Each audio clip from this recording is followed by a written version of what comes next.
All right, today I'm going to show you, I tried the Joe Rogan Kale Shake for probably a week or so, and I've been making it in the Magic Bullet in a much smaller serving than like a full Vitamix thing.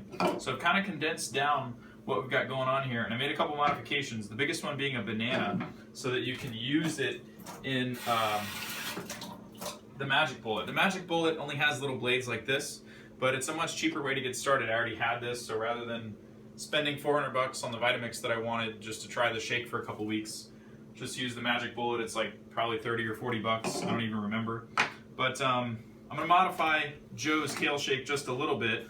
What I've got here is a partial cucumber, and I'm gonna start with probably a third of it, and we'll just chop that up into slices. The only reason that we chop it up into slices is it helps it get diced up a little bit better. Just like you saw in Joe's video, it makes a difference if you liquefy some of the components of the shake beforehand. So we'll put those in there, screw on the lid. I might have put too much in there because this is a very small serving. Put this guy in there. You have to kind of shake it a little bit to get everything going. And that's sort of the purpose of the banana. What you'll see is the banana adds to the consistency and it makes things flow a lot better. What was happening originally, especially with the use of celery, because it's very grainy, the celery was not getting ground up all the way, and what was happening is I was having to shake the shit out of this thing to try to get the celery to get sucked into the blades. Now by adding a banana, you change the consistency, and in doing so, it all grinds up a lot better. I'll put the soft part of the kale leaves in now too. I basically have, this was like, you know, a whole piece. I had 2.5 for serving size for this, just so you know. I had 2.5 of that. We'll grind that up a little bit. See how it gets stuck a little bit? You have to kind of shake it.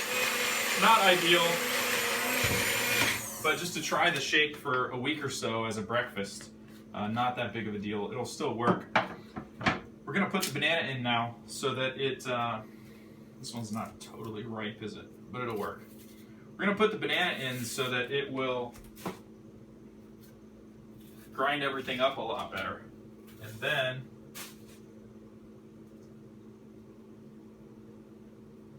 damn it. Now you can see the consistency.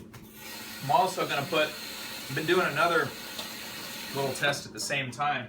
I haven't drank milk for a couple of years now, and I got some kefir. So I've been putting some kefir in there, even though I don't usually have dairy, just for some probiotics. So I alter that also.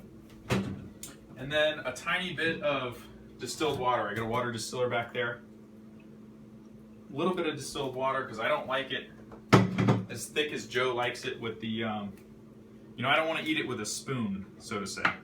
And then I have some leftover pear here from other shakes. Sometimes I put some pear in there. So we'll put a couple pieces of pear. And then one of the key components is the ginger. If you don't like ginger, put less than this. I think Joe's recipe calls for like a pager size, and that's in a big Vitamix serving size. And if I can fit it, I've got some fresh spinach from the farmer's market. I'll also put in here for some more greens. We'll give that a go. You'll see how this should mix up a lot better. See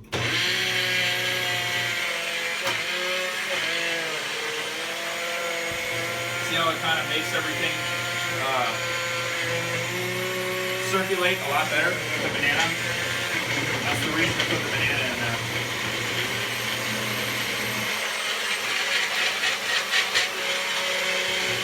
Vitamix, you don't have this trouble, but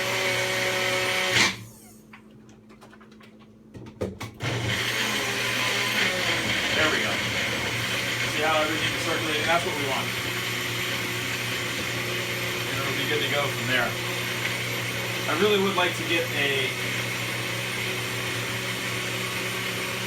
bigger serving size, or a Blendtec or a Vitamix if I keep doing this.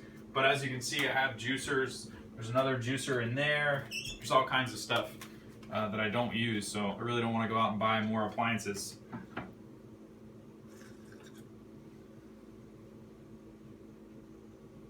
Consistency is not bad. Let me get a spoon so you can kind of see. It's very gingery. If you don't like ginger, it's kind of like the consistency of applesauce. So if you want it thinner, put more water or more kefir or whatever you use. You can be generous with the veggies. Ideally, you want to use less fruit and more greens so that you're not doing the sugars. I really wish I didn't do extra bananas just for consistency, because bananas have a lot of sugar. But at least we're not juicing stuff to where it's just basically sugar water, and you have the fiber so that when it digests, you don't have like a surge of sugar to your body. So that's my version of the Joe Rogan Kale Shake. We'll have to come up with another recipe, maybe when I do a blog post about it, and enjoy.